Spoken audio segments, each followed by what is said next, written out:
Vamos a Nehemías, el capítulo 2. Nehemías, capítulo 2.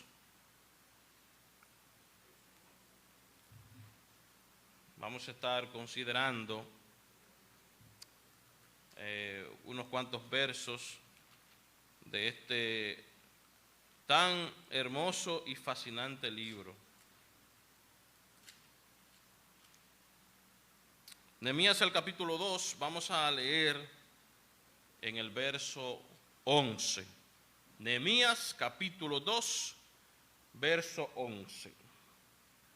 Dice la palabra de la siguiente manera: Llegué pues a Jerusalén, esto es Nehemías hablando, y después de estar allí 3 días, me levanté de noche, yo y unos pocos varones conmigo, y no declaré a hombre alguno lo que Dios había puesto en mi corazón que hiciese en Jerusalén, ni había cabalgadura conmigo, excepto la única que yo cabalgaba. Y salí de noche por la puerta del valle hacia la fuente del dragón y a la puerta del muladar, y observé los muros de Jerusalén que estaban derribados y sus puertas que estaban consumidas por el fuego. Pasé luego a la puerta de la fuente y al estanque del rey, pero no había lugar por donde pasase la cabalgadura en que iba. Y subí de noche por el torrente y observé el muro y di la vuelta y entré por la puerta del valle y me volví. Y no sabían los oficiales a dónde yo había ido ni qué había hecho, ni hasta entonces lo había declarado yo a los judíos y sacerdotes, ni a los nobles y oficiales, ni a los demás que hacían la obra. Les dije pues: vosotros veis el mal en que estamos, que Jerusalén está desierta y sus puertas consumidas por el fuego. Venid y edifiquemos el muro de Jerusalén y no estemos más en oprobio. Entonces les declaré cómo la mano de mi Dios había sido buena sobre mí, y asimismo las palabras que el rey me había dicho. Y dijeron: levantémonos y edifiquemos. Así esforzaron sus manos para bien. Pero cuando lo oyeron Sanbalat horonita, Tobías el siervo amonita y Gesén el árabe, hicieron escarnio de nosotros y nos despreciaron diciendo: ¿qué es esto que hacéis vosotros? ¿Os rebeláis contra el rey? Y en respuesta les dije: el Dios de los cielos, Él nos prosperará, y nosotros sus siervos nos levantaremos y edificaremos, porque vosotros no tenéis parte ni derecho ni memoria en Jerusalén. Vamos a orar nueva vez. Padre bendito, gracias. Gracias porque el solo hecho de leer tu palabra trae grandes bendiciones a nuestras vidas. Gracias por todo lo que hemos hecho hasta ahora en esta reunión tan hermosa. Nosotros rogamos que de la misma manera que nos has bendecido en la primera parte, nos pueda bendecir ahora que vamos a exponer tu palabra. Oh Señor, úsanos para gloria de tu nombre, para edificación del cuerpo de Cristo y para salvación de los incrédulos. Oh Señor, nosotros estamos aquí por pura gracia y por puro favor tuyo. No porque lo merezcamos, sino porque tú te dignaste en hacerlo. Así que úsanos y usa tu palabra, Señor. Tu palabra, no nuestras palabras, sino tu palabra para edificación en esta mañana. En Jesús oramos. Amén. Toda aquella persona que va a construir, que entra en un proceso de construcción, sea su casa o la de otro, sabe muy bien lo agónico y estresante que suele ser ese proceso. Se necesita una ardua labor de preparación que incluye evaluar, que incluye inspeccionar, observar, evaluar los costos, entre otras cosas. El que va a construir primero se da cuenta de una necesidad y le mueve un profundo deseo por tener una casa propia, si vive alquilado, o por ampliar la casa que tiene para vivir más cómodamente.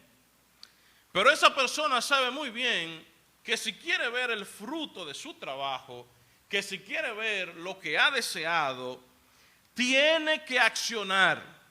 Y en esa etapa pueden ocurrir contratiempos, como por ejemplo la irresponsabilidad de un trabajador, la irresponsabilidad de alguien a quien usted contrató, como también la subida de los precios o los costos. Y todo eso produce estrés y produce muchas cosas que los que han pasado por ese proceso lo saben muy bien. El pasaje que nosotros hemos leído en esta mañana se encuentra en un libro que tiene como tema central la construcción de las murallas de Jerusalén, teniendo a Nehemías como el líder y guía de esta misión y de esta obra. Pero para que nosotros podamos entender este pasaje, debemos ver el contexto en el que Nehemías está y en el que se escribe este pasaje. Así que les daré un breve recuento de lo que acontecía.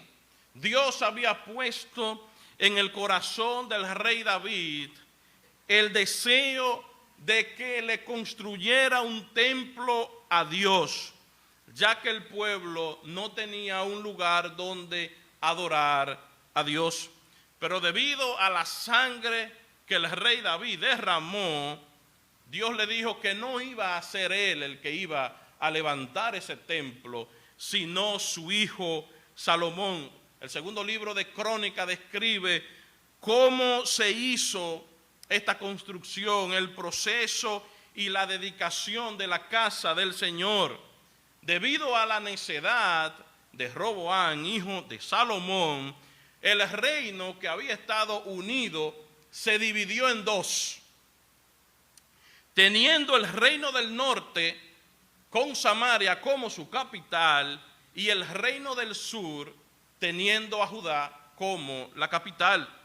Fiel a la promesa que Dios hizo de juicio, Él trajo a los asirios y a los babilónicos para disciplinar a Israel y a Judá, quienes habían desobedecido y deshonrado el pacto.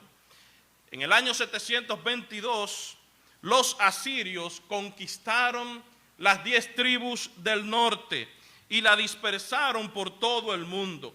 Muchos años después, entre el 605 y el 586 a.C., Dios usó a los babilónicos para saquear, destruir y despoblar a Jerusalén, debido a que Judá persistía en su pecado, persistía en la infidelidad al pacto. Así que Dios decidió disciplinar a su pueblo con 70 años de cautividad en Babilonia. Cuando ellos llegaron, los babilónicos quemaron la casa de Dios, el templo, rompieron el muro protector o las murallas, el magnífico lugar de gloria donde Dios había desplegado su gloria y su poder se encontraba en ruinas, se encontraba destruido, el muro quedó en total ruinas. Pero como Dios es un Dios que no se olvida de sus promesas, Él había prometido en Jeremías que se iba a acordar de Israel. Así que usó a un rey pagano, a un rey que no era un creyente, llamado Ciro, que gobernaba Media y Persia, para que diera la orden de regresar al pueblo de Israel a su tierra alrededor del año 539. Zorobabel y Josué, no el escritor del libro de la Biblia, guiaron el primer regreso del pueblo judío para la construcción del templo. Recuerde que estaba destruido. Zorobabel y Josué llegan al pueblo para construir el templo. Luego, en el 458, ocurre el segundo regreso con Esdras, quien iba a restaurar la vida espiritual en el pueblo. Esdras iba a traer la palabra de Dios de vuelta al pueblo que se había descuidado. Y preste atención a esto, porque 13 años después de Esdras, regresó un tercer grupo liderado por Nehemías con la intención de levantar los muros que estaban caídos. El libro de Esdras, que se halla antes de Nehemías y que se debe destacar en el original, es un mismo libro, registra la manera como fue construida la casa de Dios en Jerusalén. Pero la casa de Dios quedó sin protección durante 90 años, hasta que Dios llevó a Nehemías a liderar este gran proyecto. Un templo hermoso que construyeron, quedó la ciudad sin murallas. Y una ciudad sin murallas era una ciudad que corría el riesgo de ser saqueada, era una ciudad que corría el riesgo de ser atacada por los enemigos. Así que una ciudad con templo, pero sin murallas, era una ciudad que le faltaba algo, le faltaba protección. Así que Nehemías fue llamado a levantar los muros caídos de Jerusalén. Él fue llamado por Dios a trabajar en su misión, de la misma manera que nosotros hemos sido llamados a trabajar en la misión, pero no en nuestra misión, sino en la misión de Dios. Y la misión de Dios para la iglesia es expandir el reino de Dios en la tierra. Nosotros vivimos en una sociedad que va en decadencia, que va en declive. La familia sufre ataques, la iglesia sufre ataques. Es por eso que Dios nos está llamando a cada uno de nosotros a trabajar en su misión. Así que, hermanos, Dios nos está llamando a trabajar en su misión. Levantémonos a trabajar en la misión que Dios nos ha encomendado como iglesia. Levantémonos a trabajar en la misión que Dios nos ha encomendado como iglesia. Ahora bien, ¿qué se requiere de nosotros para trabajar en esta misión? Y eso es lo que vamos a considerar en esta mañana. En primer lugar, se requiere de nosotros que nos preparemos para la misión.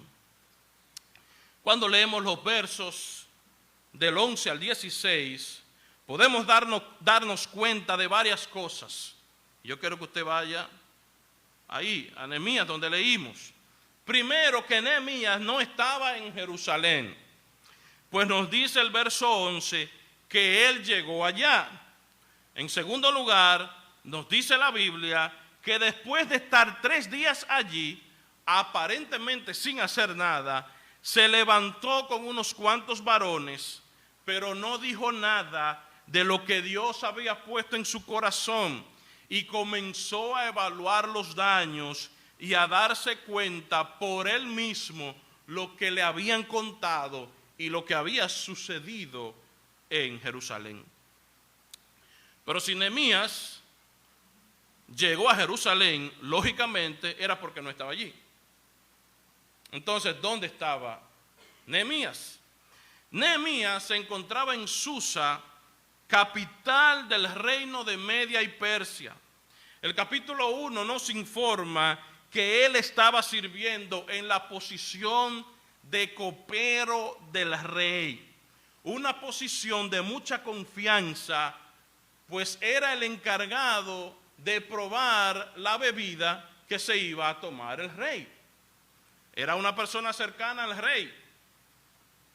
Hoy se escucha que fulano de tal es una persona de confianza del gobierno.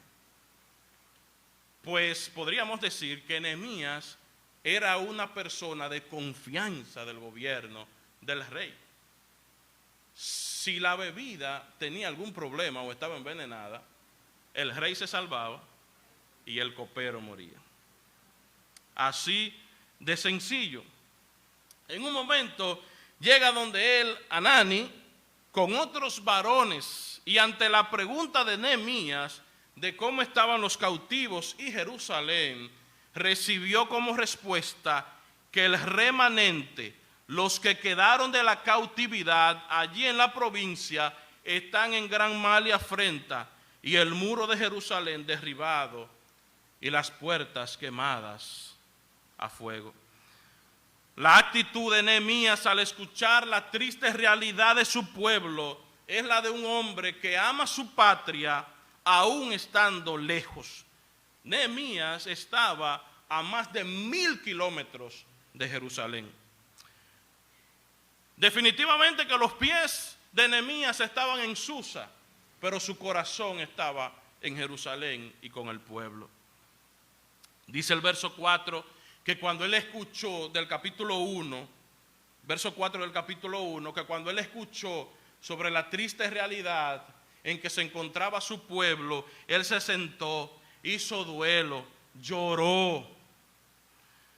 Nehemías tenía una profunda conciencia de Dios y se sentía profundamente angustiado de las cosas que estaban ocurriendo en Jerusalén.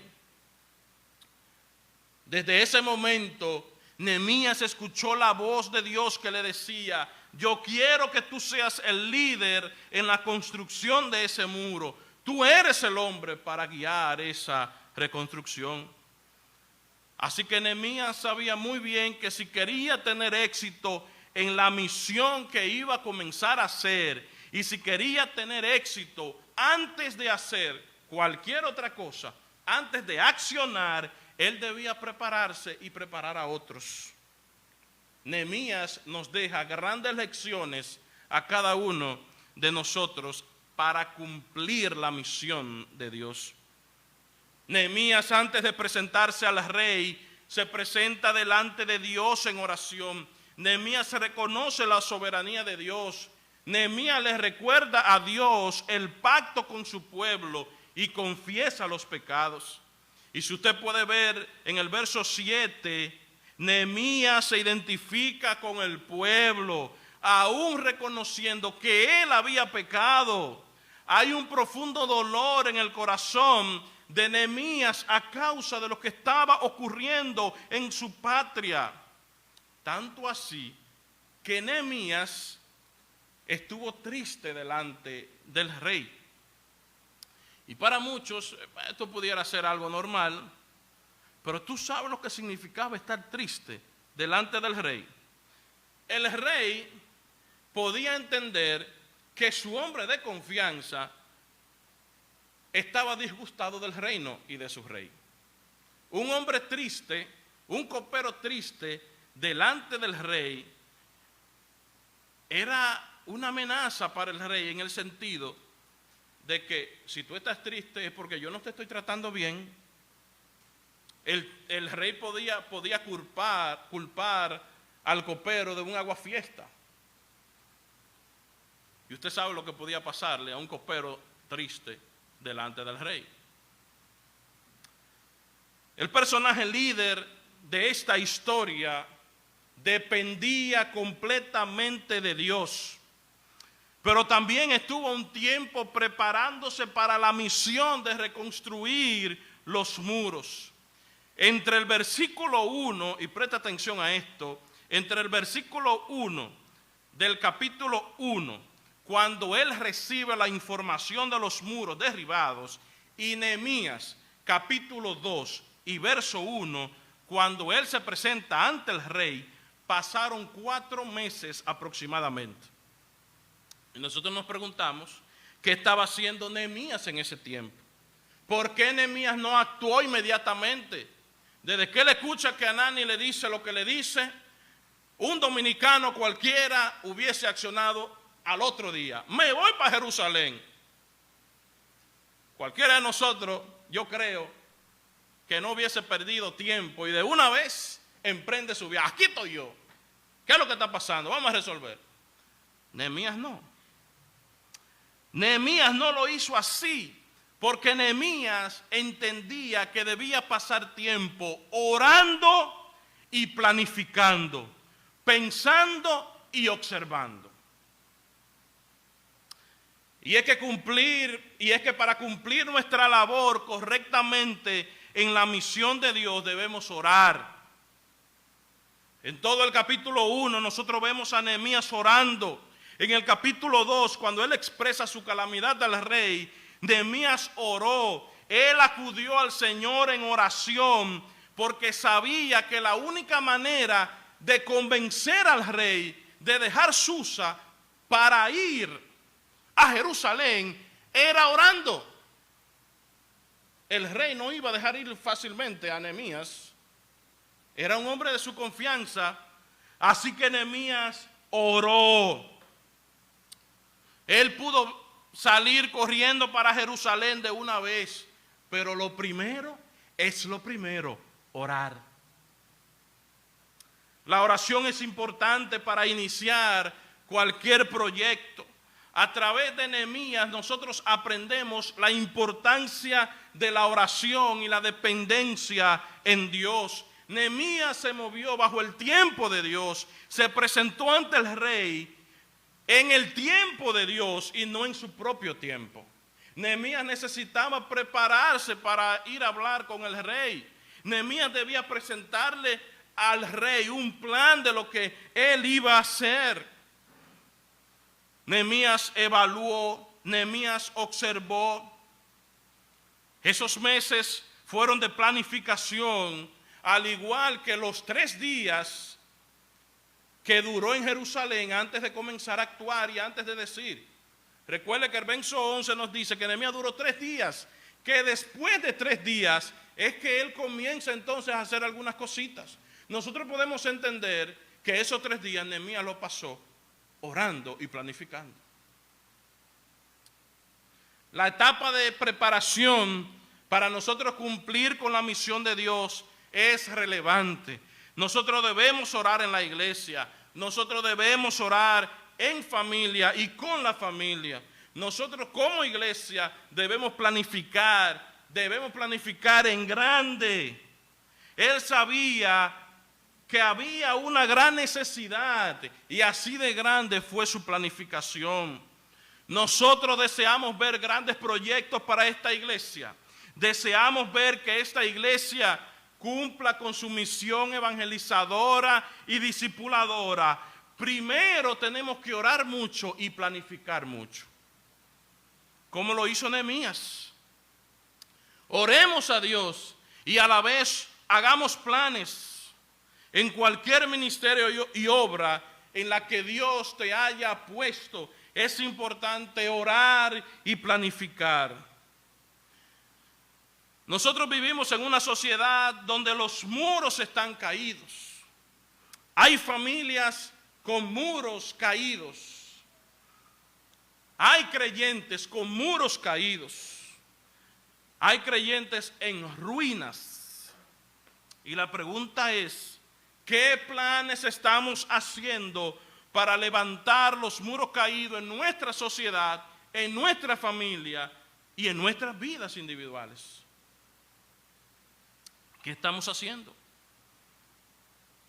En segundo lugar, para cumplir la misión se requiere que nos comprometamos con accionar en la misión.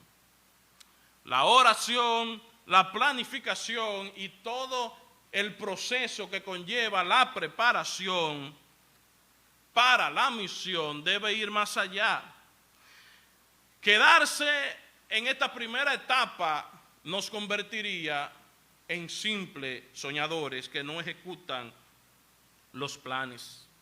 Es por ello, mi hermano, que no solo es tener el deseo de servir en la obra de Dios. La mayoría de creyentes tienen el deseo de servir a Dios, pero no están dispuestos a comprometerse en la obra y a llevar a cabo la misión de la iglesia. Sí, yo quiero hacer tal cosa. Sí, yo quiero ir allí. Sí, yo quiero estar en tal ministerio. Pero a la hora de ejecutar y a la hora de accionar, no aparece. Piense en qué hubiera pasado si Nehemías se queda simplemente en planes. Hoy lo hubiéramos recordado como una persona que planificó bien, pero no como un líder que ejecutó. Luego de 3 días en que Nehemías estuvo inspeccionando, observando y sobre todo orando y esperando en el Señor, estaba listo entonces para compartir la misión con otros. Llegó la hora de pasar del paso 1 al paso 2. Sus palabras en el verso 17 recuerdan al pueblo la realidad en la que están y son de ánimo para ellos. Verso 17 del capítulo 2.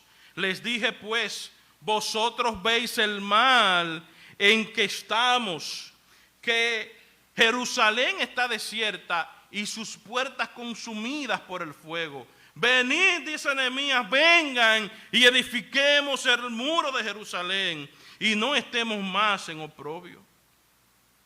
Y es que Dios ciertamente usa a los líderes para animar y motivar al pueblo. Fíjense cómo Nehemías dice, las palabras de Nehemías no son edifiquen. Las palabras de Nehemías no son ustedes están en problemas. Las palabras de Nehemías son estamos en problemas, estamos en un lío. Las palabras de Nehemías son vamos a edificar, edifiquemos, no estemos más en oprobio. Él sabía que para motivar al pueblo tenía que identificarse con el pueblo. Imagínense a Nehemías decirle sentado debajo de una mata de mango, vayan y edifiquen. Ustedes están en un liazo tremendo. Mientras yo aquí estoy tranquilo, hagan ustedes el trabajo. Nehemías bien pudo quedarse en Susa, en la capital, tranquilo, ganando mucho dinero, y desde allá dar las órdenes. Y ahora, Nehemías, ¿qué tú quieres que hagamos? Hagan esto, esto, esto. Pero Nehemías no estaba dispuesto a eso. Nehemías fue al problema y se involucró en el problema. Él se sintió parte del problema. Alguien escribió, cuando uno echa la culpa a otros y critica, suprime la motivación. Cuando uno se identifica con el problema, estimula la motivación. Pero ojo, mis hermanos, la motivación no debe solamente recaer en los líderes de la iglesia. Todos tenemos la responsabilidad en el proceso de cumplir la misión, motivarnos los unos a los otros. Hebreos capítulo 10, verso 24 nos dice, preocupémonos los unos por los otros a fin de estimularnos al amor y a las buenas obras. Nehemías estaba llamando al pueblo a comprometerse y al trabajo esforzado, enfocándose en lo que iba a producir la reconstrucción de los muros. Nehemías no ofreció incentivos a quienes trabajaban. Nehemías no obligó a nadie a hacerlo. Sus palabras fueron, vengan, edifiquen para que no estemos más en oprobio.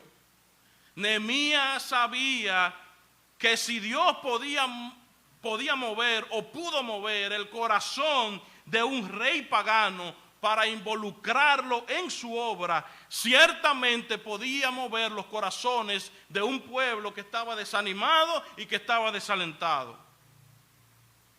Un pueblo que estaba desunido, Nehemías sabía que podía unirlo a través de Dios. Nehemías no estaba ahí para hacer el trabajo solo o para hacer el trabajo por ellos, sino para asociarse con ellos en la obra, en la misión de reconstrucción de los muros. Sí, ellos necesitaban saber cómo Dios obró en la conversación con el rey.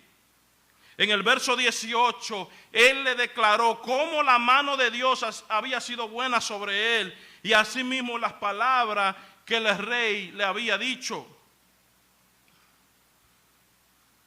Si fuera yo, quizá como buen dominicano, hubiese salido de allí, de delante de la presencia del rey, diciendo, me la comí, convencí al rey.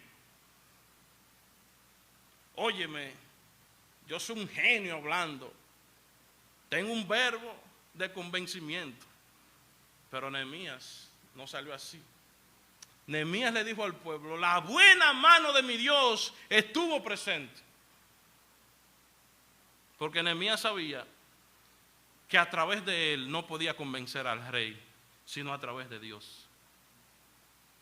Cuando Dios está interesado en que algo suceda, convierte los corazones de piedras en corazones de carne.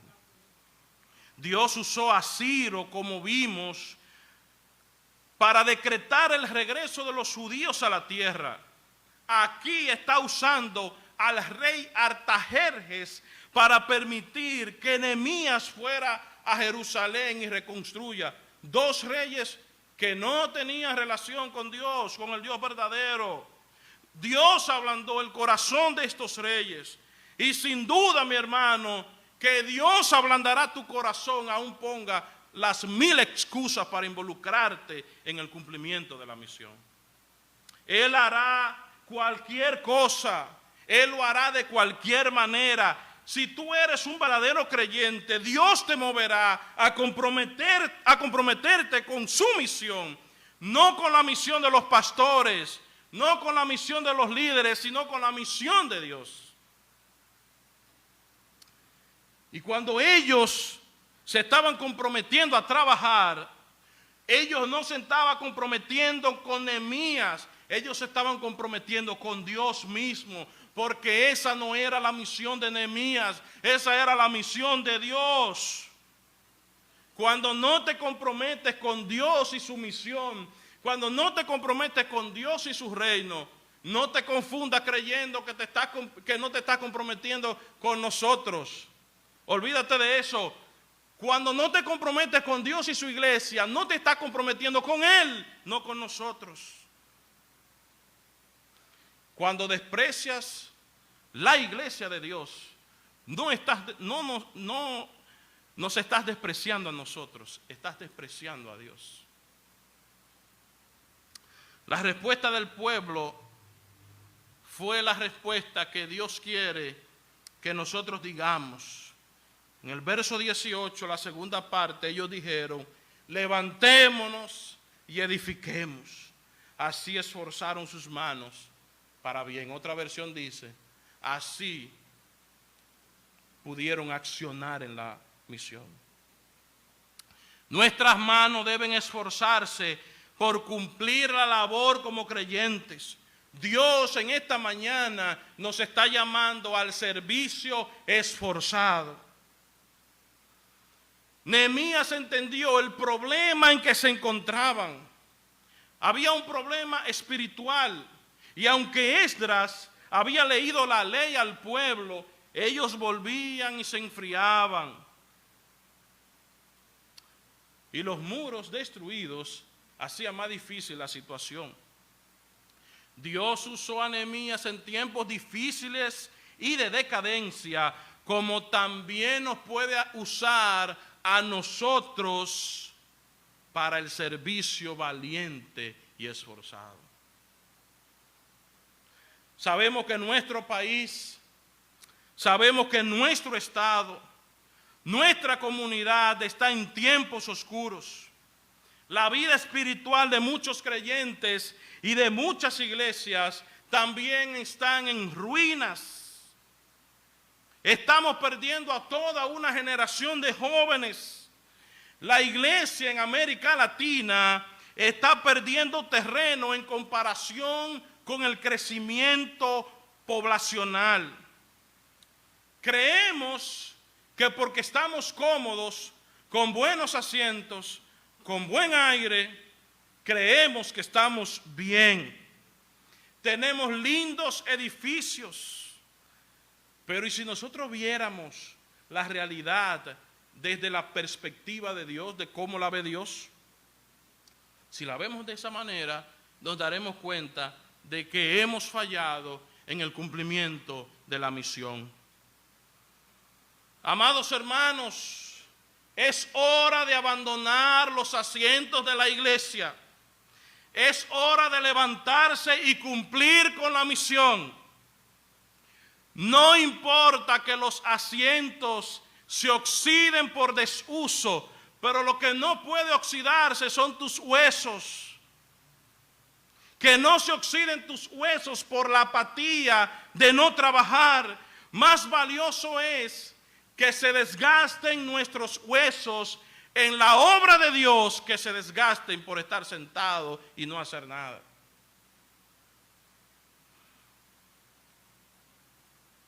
Es más valioso que nos quebremos. Es más valioso que nos pase cualquier cosa trabajando en la misión de Dios que en cualquier otra cosa. Así que, hermanos, esforcemos nuestras manos para trabajar. Levantémonos a trabajar. En tercer lugar, también se requiere de nosotros que enfrentemos unidos la oposición. Sin ninguna duda que el trabajo valiente y esforzado trae oposición. Hacer el trabajo, cumplir con la misión de Dios, trae oposición. Desde que Nehemías emprende su viaje a Jerusalén, comienza la oposición. En el capítulo 2 aparecen 3 personajes muy conocidos: Sanbalat, Tobías y Gesem. Cuando Sanbalat y Tobías se enteraron de lo que Nehemías estaba por hacer, dice el verso 9 del capítulo 2, que les disgustó en extremo que viniese alguno para procurar el bien de los de Israel. Usted se da cuenta de la actitud de esta gente. Pero nosotros vemos en el verso 19 del mismo capítulo 2, que cuando el pueblo se comprometió y comenzó el trabajo, a Sanbalat y Tobías se le añadió otro personaje llamado Gesem. Y miren la actitud perversa. Dice Nehemías: hicieron escarnio de nosotros, nos despreciaron diciendo: ¿qué es esto que hacéis vosotros? ¿Ustedes se están rebelando contra el rey? Pero el capítulo donde se desarrolla la mayor oposición es en el capítulo 4 de Nehemías. Ya el pueblo estaba en acción, el pueblo estaba trabajando. El verso 1 nos informa que Sanbalat se enojó y se enfureció en gran manera e hizo escarnio de los judíos. Era una mezcla de envidia, de furia, de burla y de calumnias. Se inventaron y comenzaron a correr la voz de que la construcción de las murallas era para rebelarse en contra del rey. Les dijeron al rey más o menos: rey, ten cuidado, están construyendo su muro para poner un gobernador allí y de ahí entonces comenzar la rebelión contra ti. En resumen, estos hijos del diablo se disgustaron en extremo, usaron el escarnio, usaron la intimidación, se enojaron y se enfurecieron. Y evidentemente que esto produjo un desánimo en el pueblo. En tiempos de Esdras también la construcción fue paralizada. En tiempos de Zorobabel también. Esdras capítulo 4 nos informa de eso. Y es que la oposición definitivamente que trae desánimo, trae desaliento con frecuencia, sobre todo si es una oposición interna y de gente que está llamada a trabajar en vez de criticar. Sin embargo, nosotros vemos cómo Nehemías se enfrentó a la oposición. Él se plantó firmemente y se aferró a sus convicciones. Nehemías no estaba dispuesto a negociar con ellos ni a permitir que siguieran desanimando al pueblo. Las palabras de Nehemías son de profunda admiración, son de un líder que tiene amor por Dios y amor por su pueblo. Nehemías era un líder entregado y apasionado por Dios. El líder debe ser capaz de evaluar cada oposición y cada crítica y saber a qué prestarle atención. Hacer la obra del ministerio va a traer crítica, va a traer oposición, sin duda alguna. Los únicos que no van a tener oposición son los que están sentados sin hacer nada. Pero desde que comiences a trabajar, debes tener claro que vas a enfrentar oposición. Nehemías enfrentó la oposición orando, pero también actuando. Nehemías supo unir a un pueblo desanimado. En buen dominicano, Nehemías les dijo a estos hombres: ustedes no tienen vela en este entierro. Versículo 20. Ustedes no tienen memoria aquí. Ustedes no son de aquí. Así que no se unten, que aquí ustedes no van a trabajar. Nehemías, siendo un líder guiado por Dios, tuvo sabiduría para proteger al pueblo y al trabajo que estaban haciendo. Nehemías usó todos los recursos humanos que tenía. Nehemías no solamente puso un grupito a trabajar, Nehemías los puso a todos a trabajar. Nos dice el verso 16 del capítulo 4 que desde el momento en que ellos comenzaron a oponerse férreamente y al enterarse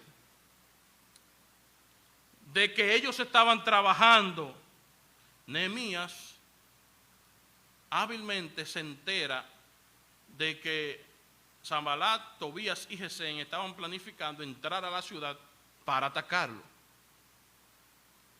Alguien le informó a Nehemías de los planes de estos personajes. Así que Nehemías, siendo un líder sabio, puso a la mitad de sus siervos a trabajar en la obra y la otra mitad los puso como guardias con lanzas, escudos, arcos y corazas. Además, a algunos que hacían la obra les dio una espada. Es decir, que algunos personajes, algunos hombres de los que estaban trabajando en la construcción, con sus manos trabajaban, pero con una espada aquí en su cintura. Para cualquier asunto, comenzar a cortar cabeza de una vez. Nehemías usó de estrategias para cuidar al pueblo. Con frecuencia, el pueblo de Dios recibe oposición carnal. Dígase de seres humanos que desean obstaculizar la obra de Dios. A veces son de fuera de la iglesia, pero en ocasiones son de dentro.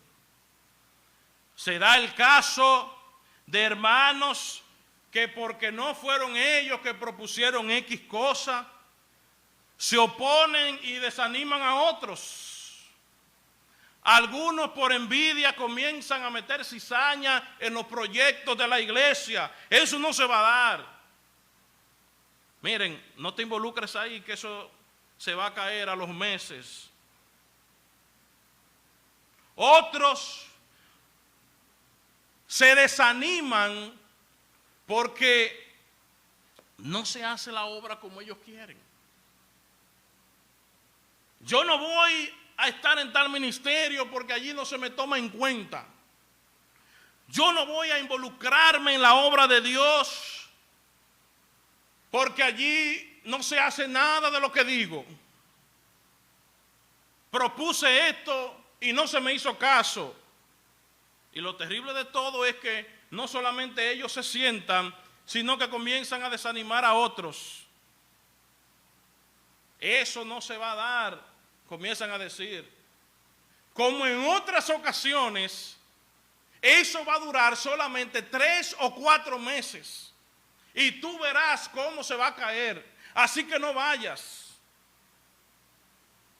No vayas al servicio de caballero, porque eso en 3 o 4 meses se va a caer. Tú lo verás, se ha iniciado en otros años y se ha caído. Y tú verás que este año se va a caer también, así que no vayas. No te metas en ese ministerio que no te van a tomar en cuenta. Quédate sentado en tu casa e invierte ese tiempo en otras cosas. Eso ocurre en las iglesias. De hermanos que se dejan usar por el mismo diablo, metiendo cizaña en la iglesia de Dios. Y yo te pregunto, mi hermano, ¿estás tú siendo un Sanbalat y un Tobías? ¿Estás tú siendo un Gesén? ¿Te estás oponiendo por caprichos personales a la expansión del reino de Dios? ¿Te estás oponiendo por asuntos personales a que otros no se involucren en el ministerio de la iglesia? Hay hermanos que se caracterizan por criticar todo y por hacer poco o nada. De la misma manera que hay hermanos especialistas en animar y en estimular, hay otros que son especialistas en criticar. Lo critican todo. Critican hasta lo que no existe. Y desde que ven un proyecto o desde que ven algo que se presenta a la iglesia, dicen, eso no se va a dar. Eso no tiene sentido. Tal cosa, eso no va. Que no seas tú un especialista en crítica, que no estés estudiando tú o que no estés haciendo tú, mi hermano, un doctorado en crítica, sino que estés haciendo un doctorado en estimular y en animar a otros. Pero sin duda que nuestros mayores opositores no son carnales, sino espirituales. Nuestra lucha no es contra sangre y carne, sino contra potestades, contra legiones de demonios, contra el gobernador de este siglo. Nuestros enemigos espirituales se oponen a Dios, a sus planes, a nosotros los creyentes, crean desánimos, nos desalientan ciertamente. Pero déjame decirte, mi amado hermano, que nuestros mayores enemigos y opositores ya fueron vencidos en la cruz. Fueron vencidos por Cristo en la cruz. Satanás fue vencido. La muerte, nuestro gran enemigo, será devorada por la victoria. Y ciertamente nosotros sufrimos como Nehemías y como otros hombres y mujeres a través de la historia, pero nuestra victoria está asegurada en Cristo Jesús, porque Cristo Jesús es nuestra victoria. Él es nuestra victoria. En la obra del Señor somos como una orquesta musical. Hay un director, hay vocalistas, hay trompetistas, guitarristas, bateristas, pianistas. Hay los que están detrás del telón, que nadie los ve nunca, pero que sin su trabajo la orquesta no sale bien coordinada. Asimismo, en la viña del Señor tenemos un director y jefe que es Cristo. Tenemos los que visitan, los que discipulan, los que predican. Tenemos los sugieres y ayudantes, los que están detrás del telón, que casi nadie los ve, pero que su trabajo es de suma importancia. Y de la misma manera que si en la orquesta musical todos trabajan bajo el mismo propósito, bajo el mismo sentir y con la misma meta, el concierto va a salir bien y afinado. Así, si todos en la iglesia trabajamos unidos, trabajamos bajo un mismo sentir y bajo un mismo propósito y trabajamos bajo una misma meta, guiados por nuestro director que es Cristo, nuestra orquesta sonará bien y afinada. Esta iglesia no puede marchar sola, ni que un grupito haga la obra solo. Eso debe acabar en la iglesia. Es un trabajo de todos que involucra a todos. Ahora, mi hermano, si a ti no te duele esta iglesia, es muy difícil que te involucres en el trabajo de esta iglesia.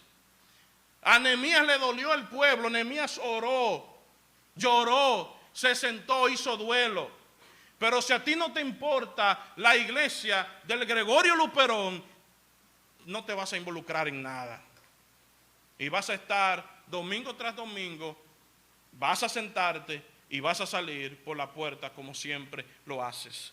Pero si te duele esta iglesia y si te duele Dios sobre todas las cosas, vas a involucrarte en su misión para la expansión del reino.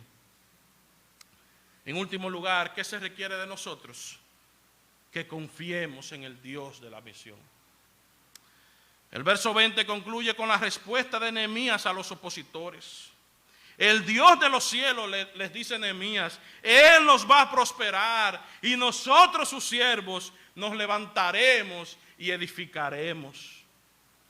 Las palabras de este hombre son de profunda confianza y dependencia de él. Estaba convencido de que la misión no era suya, sino de Dios. Y que por tanto la misión iba a ser prosperada y todos los enemigos iban a ser callados. Por lo que nos narra Esdras, el capítulo 4, entendemos que tiempo antes de Nehemías hubo un intento de reconstruir los muros, pero que recibió oposición y la obra se paró por algunos años. Así que Nehemías encuentra un pueblo desanimado y afligido.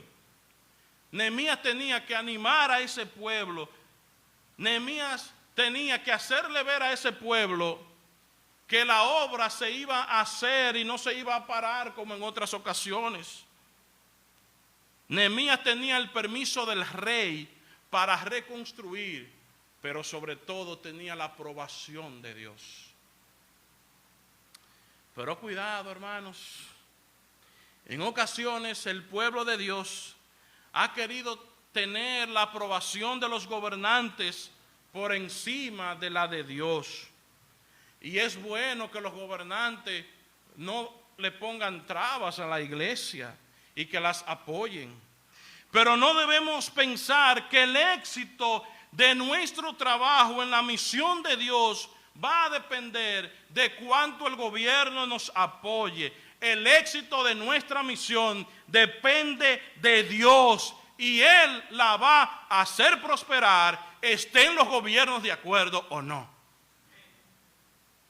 En el cumplimiento de nuestra misión como iglesia, debemos tener claro que vamos a encontrarnos con dificultades, con oposición, con el desánimo.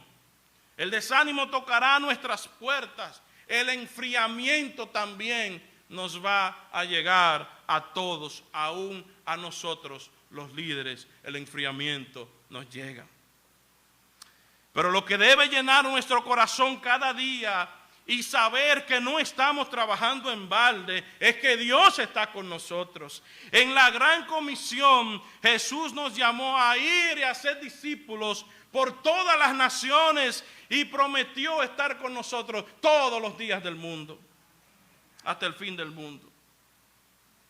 Así que en esta misión Jesús es nuestro guía y no nos va a dejar. Algunas palabras finales y de reflexión. Las murallas de Jerusalén, el templo, fueron reconstruidas. Las murallas de la ciudad fueron reconstruidas en 52 días. Algo impresionante.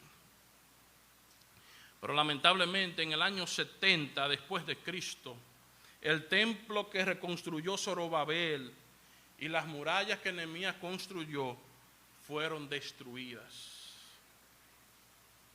Sin embargo, la iglesia que Cristo fundó nunca será destruida.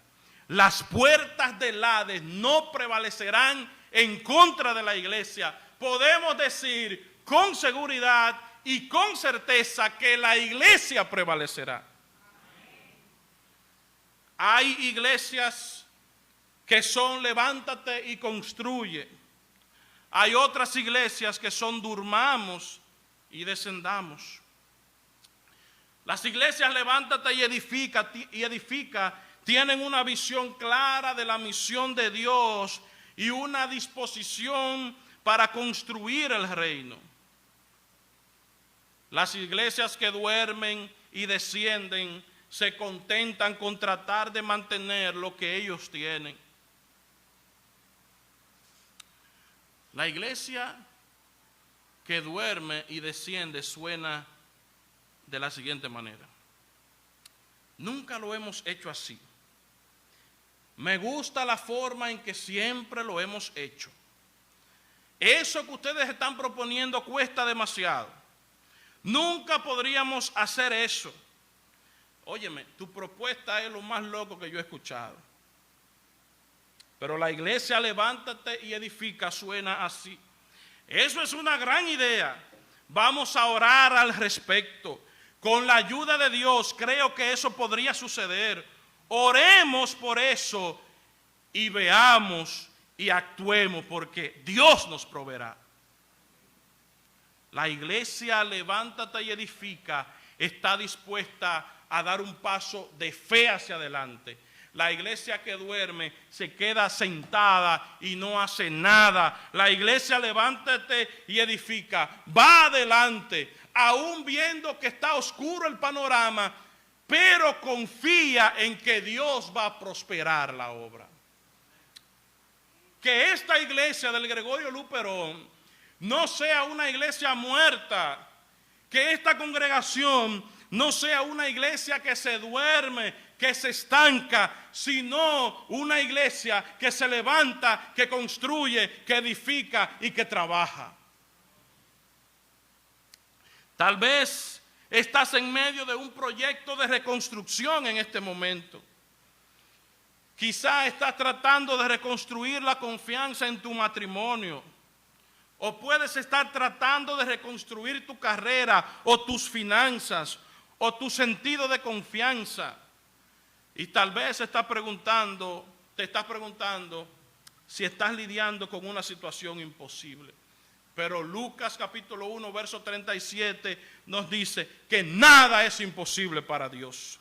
Dios es especialista en situaciones imposibles.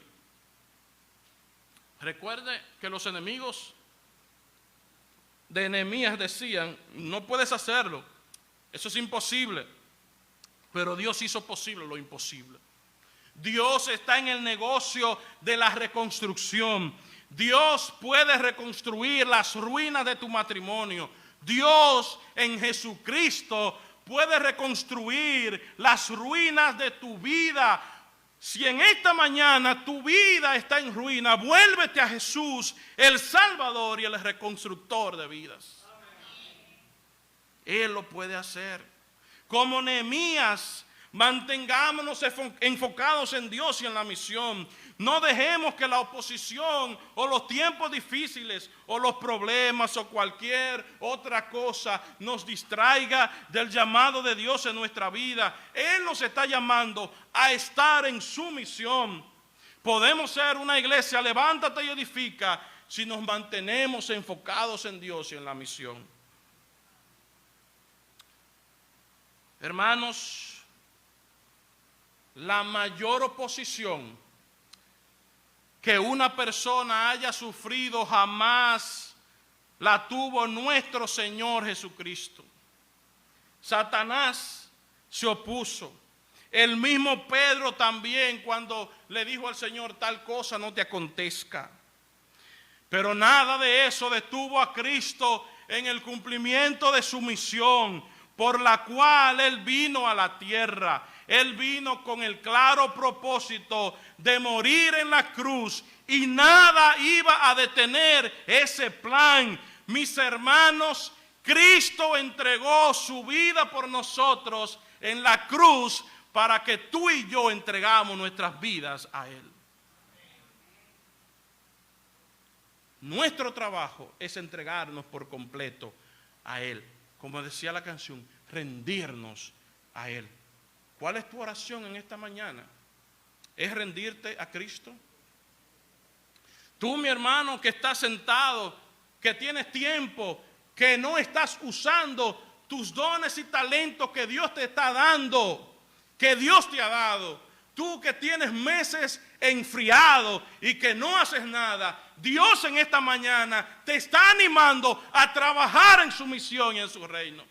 No te quedes sentado, que hay mucho trabajo que hacer en la iglesia. No te quedes ahí enfriado. Levántate tú que duermes y Cristo estará contigo. Es hora de levantarnos, amados hermanos. Es hora de dejar nuestros asientos. Es hora de impactar nuestro barrio. Es hora de impactar nuestra ciudad. Es hora de impactar nuestro país. Es hora de impactar nuestros vecinos, nuestros amigos. Es hora de que nos levantemos y trabajemos en la misión que Dios nos ha encomendado. Así que, mis hermanos, levantémonos a trabajar y que Dios nos ayude.